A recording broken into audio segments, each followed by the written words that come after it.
이제 드디어 오늘 요한복음 마지막 장에 들어섰습니다. 1년에 걸쳐 참 긴 강의를 듣느라고 옆에 분들하고 인사하십시다. 고생 많으셨습니다. 인사하지 마세요. 오늘 21장의 이 이야기는 부활 후 주님께서 세 번째 나타나신 사건이에요. 자, 우리 14절을 한번 볼까요? 이것은 예수께서 죽은 자 가운데서 살아나신 후에 세 번째로 제자들에게 나타나신 것이라. 몇 번째 사건이죠? 세 번째 사건입니다. 그러면 한번 이렇게 더듬어 볼까요? 이거 요한복음 기록으로 기준을 하는 겁니다. 첫 번째, 부활하신 후에 제자들이 두려워 떨고 문을 꼭 걸어 잠그고 모여있던 어느 한 제자의 집에 슬그머니 부활하신 주님이 나타나셔서 뭘 선언하셨죠? 평안을 선언하시고 숨을 내쉬며 가라사대 뭘 받으라? 성령을 받으라. 이 첫 번째 나타나셨던 현장이었어요. 그리고 20장 몇 절을 보시냐면 26절을 보세요. 여드레를 지나서 제자들이 다시 집안에 있을 때에 도마도 함께 있었어요. 문들이 닫혔는데 예수께서 오사 가운데 서서 이르시되 너희에게 평강이 있을지어다 하시고 도마에게 이르시되 내 손가락을 이리 내밀어 내 손을 보고 내 손을 내밀어 내 옆구리에 넣어보라. 그리하여 믿음 없는 자가 되지 말고 믿는 자가 되라. 자, 두 번째는 특별히 도마에게 보이셔서 자신의 상처를 직접 느끼게 했습니다. 이 두 번째 나타나셨던 사건이었어요. 그리고 이제 오늘 세 번째 나타나시는 현장입니다. 자, 그런 차원에서 우리 1절을 한번 볼까요? 그 후에 예수께서 디베랴 호수에서 또 제자들에게 자기를 나타내셨으니 나타내신 일은 이러하니라. 그러니까 세 번째 자기를 보이신 사건이니까 이건 굉장히 어떤 중요한 의미를 이제 특별히 이 요한 기록의 마지막 장입니다. 중요한 의미를 담아낼 수밖에 없는 거죠. 자, 그리고 이제 제자들의 이름들이 등장을 해요. 제가 이름들을 지금부터 한 명 한 명 불러볼 테니까 여러분들은 조금 귀찮더라도 몇 명인가를 숫자를 헤아리셔야 돼요. 몇 명인가? 시몬 베드로와 디두모라 하는 도마와 갈릴리 가나 사람 나다나엘과 나다나엘이 다 있었네요. 세베대의 아들들과 여기서부터 좀 힘들어집니다. 세베대의 아들들이 성경에 몇 명으로 소개되었었죠? 성경을 읽어보신 분들은 2명인 거 아시죠? 2명이에요. 2명. 그러면 벌써 합이 몇 명입니까? 5명. 지금까지 5명이에요. 그리고 또 보세요. 또 다른 제자 몇입니까? 둘이 함께 있더니 그러면 합이 몇 명이에요? 지금까지? 7명이에요. 그런데 왜 7명의 제자가 이 마지막 순간에 이 현장에 있었으며 게다가 더 어려운 것은 2명은 명단이 밝혀졌어요? 안 밝혀졌어요? 명단이 안 밝혀졌어요. 근데 여러분, 명단이 안 밝혀진 이 의미가 더 중요한 명단인 거 아세요? 무명의 명단이 더 중요한 의미를 담고 있다는 거죠. 그 이유를 지금부터 설명을 좀 드릴 겁니다. 첫째, 성경 전체 흐름 속에서 7이라는 숫자는 보통 우리가 무슨 수로 알고 있어요? 완전수예요. 완전수. 그래서 요한계시록에 보면 주의 사자가 몇 교회에 나타나셨죠? 7교회. 7교회. 이거 7교회는 교회로서의 완전함을 상징하는, 이 제자들이 장차 사도가 되어서 이 땅에 뭘 드러내죠?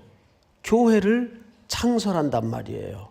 그리스도를 머리로 교회가 이 땅에 세워주는 12제자인데, 여기에 7이라는 숫자는 그 교회는 완전하다는 뜻입니다. 그리스도의 신부로서.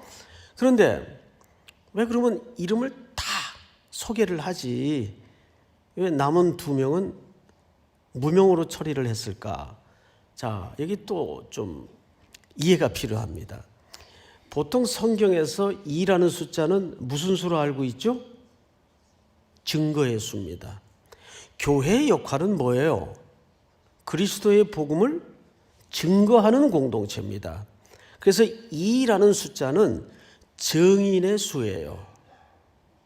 자, 그러면 이 2명의 제자는 오늘날 누구를 얘기하는 걸까요? 교회의 사명을 말하는 겁니다. 그러니까 이 7이라는 숫자 속에 이름이 밝혀지지 않은 2라는 증거의 수는 어떤 제자들인가 하면 송택은, 이상열, 이런 제자들을 얘기하는 거예요. 오늘날 그 명단 속에는, 이름이 밝혀지지 않은 명단 속에 누가 포함되어 있는 건가요? 여러분들이 포함되어 있는 거예요. 그러니까 여기서 지금부터 예수님이 이 디베랴 바닷가에서 만나고 있는 제자들은 다른 사람들이 아니라 저 역사의 언덕 너머에 나타날 무명의 제자들, 누구죠? 여러분들을 얘기하는 거예요. 여러분들은 지금 시공간을 걷어내서 바로 지금 어디에 서 있는 느낌으로 이 말씀을 들어야 될까요? 그렇죠. 지금 나는 어디에 서 있다? 어디에 서 있다? 디베랴 바닷가에 서 있다라는 마음으로 이 본문을 이해해야 이 본문에 등장하는 무명의 2 제자 속에, 먼 미래 속에 등장할 그 제자의 그룹 속에 여러분들이 포함되어 있다는 사실을 잊어서는 안 돼요. 자, 다음 절을 볼까요? 3절. 시몬 베드로가 나는 물고기를 잡으러 가노라 하니, 그 다음부터는 여러분들이 한번 읽어볼까요? 시작. 그들이 우리도 함께 가겠다 하고 나가서 배에 올랐으나 그날 밤에 아무것도 잡지 못하였더니.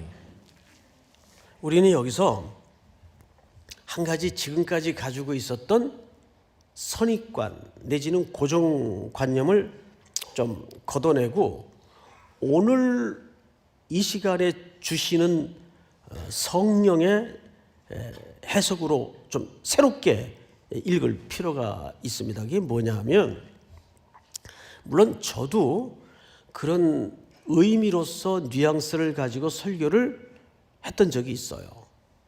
베드로는 다른 제자들과 함께 그 배반의 쓰라린 실패 때문에 좌절감에, 아이 그저 뭐 내가 그렇지, 그냥 다시 옛 삶의 현장으로 고기나 잡으러 가자, 이래서 실패와 좌절의 마음으로 고기나 잡으러 가자 하는 쪽에만 너무 포커스를 맞춰 왔어요. 그런 측면이 사실 전혀 없는 건 물론 아닙니다. 그게 전혀 틀렸다는 말은 아니에요. 그런데 그러기에는, 그 시선으로만 보기에는 오늘 여기 좀 미심적인 게 하나 있어요. 미심적인 게 뭐냐 하면, 지금 여기가 디베랴 바닷가인데 갈릴리예요. 갈릴리. 근데 오늘 말씀의 제목이 뭐죠? 갈릴리의 약속이에요. 그래서 우리가 이 본문만 놓고 볼 때는 그런 뉘앙스로 보여질 수밖에 없지만, 사복음서를 입체적으로 다 세워놓고 보면 이게 이쪽에만 의미가, 그러니까 실패와 좌절의 그림으로만 소개해서는 조금 온전한 소개가 될 수 없다는 사실을 하나 발견하게 됩니다. 자, 마태복음 26장을 좀 띄워주세요. 제가 먼저 읽겠습니다. 그때 예수께서 제자들에게 이르십니다. 오늘 밤에 너희가 다 나를 버리리라. 기록된 바 내가 목자를 치리니 양의 떼가 흩어지리라 하였느니라. 이건 구약의 선지자의 예언이에요. 그러니까 제자들이 뿔뿔이 흩어지고 도망갈 것을 이미 구약의 선지자들이 예언했었습니다. 그 이야기를 예수님이 배반의 밤이 다가오기 전에 제자들에게 이미 언지를 줍니다. 너희가 그런 일을 할 것이다. 근데 그 다음 절 한번 보실까요? 시작. 그러나 내가 살아난 후에 너희보다 먼저 갈릴리로 가리라.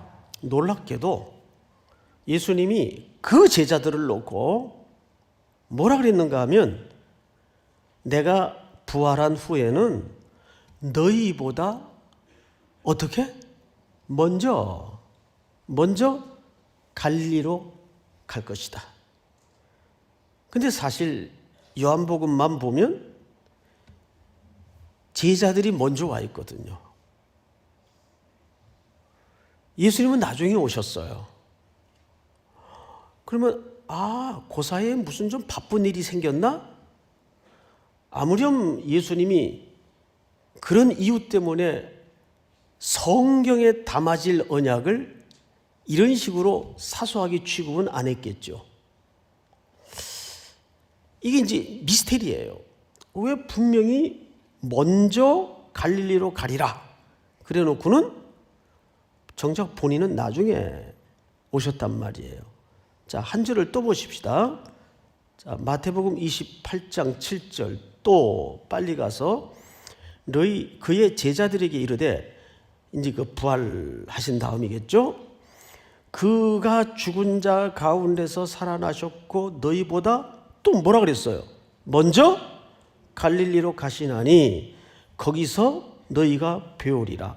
하라 보라 내가 너에게 일렀느니라 하거늘. 이건 거듭 반복해서 예수님이 강조하고 약속한 내용이에요. 너희보다 먼저 갈릴리로 갈 것이다. 또 10절을 한번 볼까요? 시작. 이에 예수께서 이르시되 무서워하지 말라. 가서 내 형제들에게 갈릴리로 가라 하라. 거기서 나를 보리라 하시니라. 거기서 나를 보리라 한 말은 거기서 만나자는 얘기거든요. 자, 그런데 왜 예수님은 제자들보다 뒤늦게 도착하셔서 제자들을 만나셨을까? 몇 차례에 걸쳐 먼저 가겠다는 약속은 어떻게 된 걸까? 그래서 우리는 여기서 두 가지 과제를 좀 풀어야 돼요. 첫째는 도대체 예수님에게 갈릴리는 뭔가? 왜 이 마지막 순간에 갈릴리에서 보자고 약속을 하셨을까? 그리고 먼저 가서라는 말은 무슨 뜻일까? 이 두 가지를 먼저 풀어야 돼요.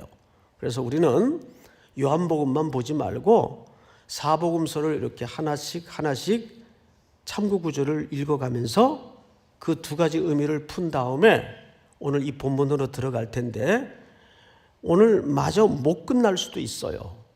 그러면 또 다음 주가 있으니까 걱정할 일은 아니고 마태복음 4장을 좀 띄워주세요. 4장. 자, 예수께서 요한이 잡혔음을 들으시고, 이게 무슨 얘기냐면 요 4장은 아시는 것처럼 예수님이 공생애를 시작하기에 앞서서 광야에서 사탄에 의해 시험을 받으시는 장면이 나옵니다.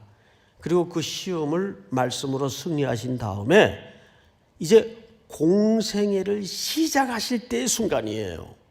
예수께서 요한이 잡혔음을 들으시고 어디로 물러가셨어요? 갈릴리입니다. 그러면 갈릴리는 정작 예수님에게 어떤 지역인가 하면 그분의 공생애를 본격적으로 시작한 장소예요. 그래서 사복음서를 이렇게 조합해 보면요, 예수님은 3년의 짧은 일생을 사역을 하셨지만 거의 4분의 3에 해당하는 시간을 갈릴리에서 지내셨어요. 그리고 예루살렘에서 지내신 것은 불과 얼마 안 돼요. 대부분 갈릴리에서 지냈어요. 왜 그러면 그렇게 갈릴리에 애착을 가지셨는가? 자, 그 다음 절을 제가 좀 읽겠습니다. 나사렛을 떠나 스불론과 납달리 지경 해변에 있는 가버나움에 가서 사시니, 다 갈릴리예요. 다음 절. 이는 선지자 이사야를 통하여 하신 말씀을 이루려 하심이라 일렀으되, 스불론 땅과 납달리 땅과 요단강 저편 해변길과, 이게 전부 갈릴리입니다. 이방의 갈릴리요. 다음 절. 다 같이 시작. 흑암에 앉은 백성이 큰 빛을 보았고 사망의 땅과 그늘에 앉은 자들에게 빛이 비치었도다 하였느니라. 여기 잘 보시면 흑암에 앉은 백성이 큰 빛을 보았고 사망의 땅과 그늘에 앉은 자들에게 빛이 비추었도다. 놀랍게도 갈릴리 지역을 세 가지 색깔로 묘사했어요. 첫째, 흑암의 땅이에요. 두 번째는 사망의 땅이에요. 세 번째는 그늘진 땅이에요. 이것이 갈릴리가 갖는 색채입니다. 여러분, 아까 7 제자 중에 누가 있었는가 하면 나다나엘이라는 인물이 있었어요. 나다나엘. 그런데 이 나다나엘이 동네 친구가 찾아와서, 야, 내가 오늘 메시아 만났어. 그러니까 나다나엘이 했던 유명한 얘기가 있어요. 나사렛에서 무슨 선한 게 날 수 있겠느냐. 기억나시죠? 나사렛에서 무슨 선한 게 날 수 있겠느냐. 그러니까 이 갈릴리 지역은, 그 중에서도 나사렛이라는 동네는 특별히 흑암, 저주, 사망, 그늘진 것의 대명사의 지역이에요. 이 지역은 영적으로 풀어서 다시 설명을 드리자면 절망의 세상, 희망이 없는 세상을 상징하는 지역을 갈릴리라고 명합니다. 그 중에서도 가장 지독한 동네가 나사렛이에요. 그래서 예수님은 제자들에게 갈릴리에서 만나자라고 한 이야기는 본인이 이 공적인 구원의 사역을 출발했던 첫 번째 지역이면서 동시에 이제 자기는 얼마 안 있다가 아버지께로 갈 거예요. 승천하셔야 될 거 아니에요. 부활하셨지만. 그러니까 이 땅에 남겨진 그 사역을 누구에게 계승시키고자 하는 거죠? 그렇습니다. 제자들에게, 오늘식으로 얘기하면 누구에게? 교회에게. 조금 더 구체적으로 들어가면 누구에게? 나에게. 여러분, 지금 디베랴 바닷가에 서 있어요, 안 서 있어요? 지금 표정은 전혀 안 서 있단 말이에요. 네? 지금 표정이 서 있어야 돼요. 거기에 디베랴 바닷가에. 지금 예수님이 그 사역을 이 땅에 남겨두고 갈 제자와 교회 공동체에게 승계시키고자 하는 중요한 사명이 이 바닷가에 표현되고 있는 거예요. 자, 그러면 먼저라는 말이 무슨 뜻일까요? 먼저. 예? 먼저 가서 본인은 먼저 안 갔는데 제자들이 먼저 갔단 말이에요. 마태복음 2장 띄워주세요. 제가 좀 읽겠습니다. 먼저 요셉이 일어나, 예수님의 아버지 요셉을 얘기해요. 아기와 예수님이겠죠? 그의 어머니를 데리고 이스라엘 땅으로 들어가니라. 그러나 이 아켈라오는 당시 예수님이 탄생할 때 헤롯 대왕을 얘기하는 거예요. 그런데 그 아들들이 여러 명이 있었는데 그 중에서도 이 아켈라오라는 아들은 아주 못돼 먹은 아들이에요. 아주 유대인들에게 모진 정치를 했고 많은 원성을 샀던 유명한 왕이에요. 아켈라오가 그의 아버지 헤롯을 이어 유대 임금됨을 듣고 거기로 가기를 무서워하더니 그 아켈라오가 아버지 뒤를 이어서 왕이 됐다는 얘기를 듣고 요셉이 글로 들어가는 걸 무서워했어요. 그래서 꿈에 지시를 받아 어디로? 갈릴리 지방으로 떠나가. 다음 절 시작. 나사렛이란 동네에 가서 사니 이는 선지자로 하신 말씀에 나사렛 사람이라 칭하리라 하심을 이루려 함이로라. 그래서 그 무서움을 피해서 간 동네가 갈릴리 지역에 있는 나사렛이라는 동네에 들어갔던 거예요. 그런데 이마저도 놀랍게 나사렛이라는 동네에 가서 사니 이는 선지자로 하신 말씀에, 근데 원래 여기 선지자라는 말이 우리말에는 단수로 돼 있죠. 프로페톤. 이게 사실은 복수예요. 복수. 그러니까 여러 선지자들을 통해서 얘기했는데 구약 성경에 하신 말씀에 나사렛 사람이라 칭하리라 하심을 이루려 함이로라. 그러니까 선지자들이 무슨 얘기를 했다는 거예요? 구약에. 그것도 한 명도 아니고 여러 명이 나사렛 사람이라 칭하리라 하심을 이루려 함이로라. 그런데 앞불사, 요즘 이런 표현은 안 하죠. 어릴 때 만화를 하도 많이 봐가지고 만화에 보면 그 앞불사 뭐 이런 표현을 해요. 나사렛 사람이라 칭하리라 하심을 이루려 함이로라는 표현이 구약 성경에 없어요. 아무리 찾아봐도. 성탄절까지 찾아오시는 분은 2020년 예배 면제를 드릴게요. 근데 없어요. 그래서 이게 없는데 이게 무슨 말인가? 누가 한 사람 착각을 했나? 그런데 이것은 의미를 얘기하는 거예요. 자, 이사야서 11장 1절을 한번 띄워주세요. 여러 본문을 띄우니까 조금 헷갈릴 수 있는데 이새의 줄기에서 한 싹이 나며 그 뿌리에서 한 뭐가 나서 이 가지라는 말이 나제르라는 말이에요. 나제르. 이 말이 나자렛으로 바뀐 거예요. 그러니까 나제르라는 말은 무슨 뜻인가 하면 연약한 가지. 그러니까 이 뜻입니다. 이새의 줄기. 이새는 누구예요? 다윗의 아버지죠. 이새 그리고 아들이 다윗이에요. 예수 그리스도라는 메시아는 어느 혈통을 통해서 오시도록 예언되었죠? 다윗의 집에서 오시기로 예언이 되었어요. 그런데 그분이 어떤 모습으로 오시냐 하면 그 뿌리에서 한 가지, 연약한 가지라 그 말이에요. 볼품없는 가지라 그 말이에요. 그러니까 많은 선지자들이 장차 오실 메시아를 어떻게 오실 메시아로 소개했는가 하면 이사야서 53장의 말씀처럼 그는 고운 모양도 없고 흠모할 만한 것도 없고 아름다운 것도 없으며 사람들에게 실어버린 바 되었으며, 이것이 많은 선지자들이 오실 메시아에 대한 소개였어요. 그런데 많은 사람들은 적어도 오실 메시아는 어떤 메시아로 기대를 가졌죠.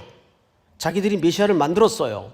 백마를 타고 철장의 권세를 가지고 로마의 정권을 뒤집어 엎는 막 근육질의 메시아로, 그래서 십자가에 올라갔다가 십자가를 뚝 부러뜨리고 내려오는 뭐 그런 메시아로 오해를 했단 말이에요. 그러니까 예수님이 오셨는데 고운 모양도 없고 흠모할 만한 것도 없고 아름다운 것도 없으며 사람들이 싫어하는 모습이에요. 이런 시골 양반 같은 이 빼짝 마른 사람이 무슨 우리 메시아가 될 수 있단 말인가? 전혀 기대할 수 없는 모습으로 오셨단 말이에요. 게다가 유대인들과 논쟁 속에서 바리새인들인가요? 이런 대화를 해요. 아니, 네가 아직 나이가 50도 안 되었는데 그때 예수님의 나이가 30대 초반이에요. 예? 여러분, 제가 20대 여기 초반 청년에게 너 아직 나이가 50도 안 됐는데 그러면 기분이 나쁠까요? 좋을까요? 기분 나쁘죠. 그러니까 예수님은 이미 외모도 상당히 노안이셨어요. 노안. 예? 요즘 뭐 동안 너무 좋아. 초극강 동안 뭐 이런 거 좋아하죠. 동안은 비성경적인 인물입니다. 응? 동안은.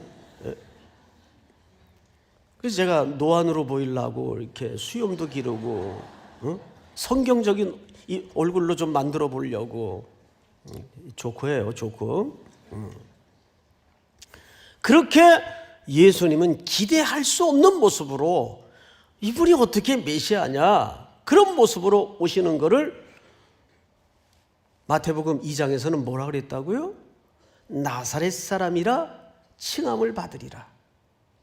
그러니까 그 말은 나사렛이라는 이름 속에는 나제르, 가지, 즉 볼품없는 가지, 그런 모습으로 예수님이 오셔서 가장 사망과 흑암과 그늘과 저주의 땅에서 사셨고 그 땅에서 생활을 하셨어요. 그리고 사역도 거기서 시작을 하셨어요. 여러분, 오늘 본문을 다시 보세요. 4절. 날이 새어갈 때 예수께서 바닷가에 서셨으나 제자들이 예수이신 줄 알았다 몰랐다. 지금 한두 번 이분을 비웠어요. 근데 제자들은 아직 개안이 이루어지지 않은 겁니다. 영적으로 눈이 밝아지지 못한 상태예요. 예? 이게 어쩌면 좋아요. 이 딱한 제자들. 오늘도 그 시대도 많은 사람들은 적어도 내가 믿는 하나님은 전능한 하나님이어야 돼요. 전능한 예수이어야 해요. 그래서 제자들이 뿔뿔이 흩어졌던 것도, 아니 가장 극악한 죄수들이 죽는 그 십자가에 무기력하게 죽는 저 스승이라면 우리가 쫓을 이유가 있겠는가? 자기들이 지금까지 흠모하여 어떤 나름 정치적인 기대를 가지고 쫓았던 모든 것들이 한 번에 무너지는 경험을 하면서 나는 저 사람의 제자가 아닙니다. 여기 서 있는 베드로도 그 가야바의 뜰에 피어오르던 숯불가에서 나는 저 사람의 제자가 아닙니다. 심지어는 저 사람 알지도 못합니다. 어린 여자 앞에서 극구 부인했던 상태 아닙니까? 그런데 이들이 어떻게 되나 한번 추후를 보십시다. 5절. 예수께서 이르시되 얘들아. 여러분, 여기 얘들아라는 말은 아주 그 사랑이 뚝뚝 떨어지는 표현이에요. 그 박신양 씨가 자기 연인에게 애기야 가자, 그 표현보다 더 사랑이 뚝뚝 묻어나오는 다정하고 애정이 담아진 표현이에요. 얘들아, 고기가 있느냐 물었어요. 이들은 지금 20장에서 성령 받고 일상의 현장으로 돌아와서 고기를 잡고 있는데 그 고기잡이는 자기들의 전문직이에요. 그런데 전문직에서 밤새 허탕을 치고 빈 그물질을 한 거예요. 얼마나 좌절이 깊었겠어요. 상심이 컸겠어요. 그때 뿌옇게 밝아오는 새벽, 아직 추위가 가시지 않는 이런 시간인데 바닷가에 예수님이 서셔서 얘들아, 고기 많이 잡았니? 없나이다. 밤새 허탕쳤다고 말이에요. 이게 어쩌면 우리들의 모습일 수가 있어요. 그러자 예수님께서 6절 이르시되 그물을 배 오른편에 던지라. 왜 오른편일까요? 또 어떤 분은 그래서 예수님은 우파였다 뭐 이런 말도 안 되는 얘기를, 이건 모르겠어요. 왜 오른편에 던지라고 했는지는. 제가 이 다음에 이제 천국 가면 이 문제 꼭 좀 여쭤보려고 메모해 놨어요. 그때 왜 오른편에 던지라 그랬습니까? 지금 대한민국이 그때 굉장히 뒤숭숭했는데 이거 꼭 여쭤볼 거예요. 그리하면 잡으리라 하시니 이에 던졌더니 물고기가 많아 그물을 들 수 없더라. 만선의 기적을 경험해요. 그때 이제 8절을 보십시다.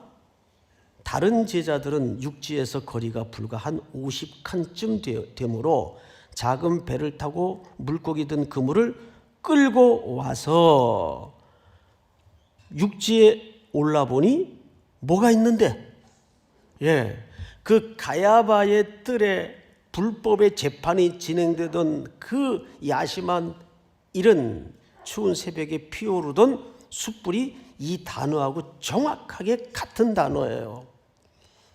그런데 새벽녘에 시간도 같았어요. 해변가에 올라와 보니까 그 숯불이 어른거려요. 베드로의 마음이 어땠을까요? 얼마나 뼈가 쑤시는 고통이었을까요? 그 숯불을 보면서 자기가 나는 이 사람의 제자가 아닙니다. 나는 이 사람 알지도 못합니다. 3번씩 그 숯불이 지금 피어오르고 있어요. 그 배반의 숯불이 오늘 이 해변가에서는 회복의 숯불이 돼요. 그리고 그 숯불 위에는 무엇과 무엇이 구워져 가고 있죠? 떡과 생선. 이 떡을 가르쳐서 예수님은 요한복음 6장에 뭐라고 얘기했어요? 나는 하늘에서 내려온 생명의 떡이라고 소개했어요. 생명의 떡. 그러니까 이 사명은 뭘 설명하고 싶었던 거죠? 즉, 내가 생명의 떡이 되고 이 땅의 양식으로 와서 죽어 이들을 살려낸 것처럼 너희도 이제는 그 생명의 떡을 먹고 구원을 입은 새로운 공동체가 되었으니 아무개야 너희도 이제 이 갈릴리 같은 세상에 뭐가 되라? 생명의 떡으로 수많은 어둠에 질식해 있는 영혼들을 살려내고 구원을 해라 그 말이에요. 그래서 먼저 가서라는 말은 시제적 의미가 아니라 의미예요. 의미. 시제적, 시간적 개념이 아니에요. 그것은 예수님이 먼저 그와 같은 삶을 살아내셨고 십자가의 승리와 부활을 이루시고 우리에게 새로운 생명을 주셨으니 자신이 죽어져 생명의 양식이 되고 우리를 건져내었으니 요한복음 6장을 한번 띄워주실까요? 다 같이 시작. 내 살을 먹고 내 피를 마시는 자는 내 안에 거하고 나도 그의 안에 거하나니 살아계신 아버지께서 나를 보내심에 내가 아버지로 말미암아 사는 것 같이 나를 먹는 그 사람도 나로 말미암아 살리라. 살아계신 아버지께서 나를 어떻게 하심에? 보내심에. 예수님이 그 일을 위해서 오셨고 그 일을 위하여 십자가에 죽으셨고 기꺼이 우리를 위하여 생명의 양식이 되셔서 그 갈릴리 땅에 죽어가는 숨막혀 쓰러져가는 수많은 영혼들을 살려내셨다 그 말이에요. 그럼 이 사역의 계승을 지금 이 제자들에게 다시 하고 있는 겁니다. 너희도 이 땅에 뭐가 되라? 생명의 양식이 되라. 생명의 떡이 되라. 며칠 전에 기자 2분이 제 방에 찾아오셨어요. 개인적으로 좀 알고 있는 분들이라 이런저런 얘기를 하다가 마지막 이제 시간이 다 돼서 목사님 질문 하나 하겠습니다. 뭐 정식 인터뷰 자리는 아니었는데 한국교회가 지금 어렵습니다. 한국교회가 어떻게 해야 되겠습니까? 제가 조금도 주저하지 않고 이런 얘기를 했어요. 그동안 한국교회는 하나님이 주신 엄청난 인적 자원과 물적 자원의 은혜를 누렸다. 이제는 그것을 이 낮고 천하고 누구도 돌아보기 싫어하는 환대받지 못한 세상의 자리에 이제는 우리가 생명의 양식이 되어서 그들을 살려내야 된다. 그래서 인적 자원과 물적 자원을 그들을 위해서 우리가 나누지 않는다면, 그래서 이번 성탄절 헌금은 전부 우리 교회 아침마다 새벽에 찾아오시는 손님들이 계세요. 네. 그분들을 위해서 또 그 외 그분들로 인하여 발생하는 많은 문제들이 있어요. 또 그 일을 도와주기 위해서 전액 사용될 겁니다. 저는 이번 성탄은 연인끼리 사랑을 나누고 선물을 주고받고 예수님을 경배하는 그런 성탄도 의미가 있겠지만 이제는 보내어지는 성탄이 되었으면 좋겠어요. 정말 루돌프 사슴코가 주인공이 아니고 산타 할아버지가 주인공이 아닌 이 성탄 추리도 좀 바꿨으면 좋겠어요. 맨날 산타 할아버지, 뭐 마차, 뭐 루돌프 사슴, 왜 그런 것들이 성탄의 주인공 자리를 잡아야 됩니까? 차라리 별을 다세요. 별. 네? 별. 우리 교회 이제 밤에 저녁 예배 이렇게 오시다 보면 저녁 예배 나오세요. 네.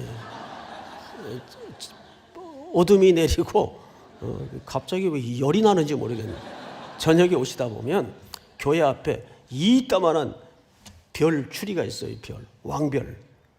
그런 별을 다세요. 왜냐하면 동방 박사들이 아기 예수를 경배하기 위해서 오로지 무엇만 쫓아왔어요? 그 별을 쫓아왔다고요. 예?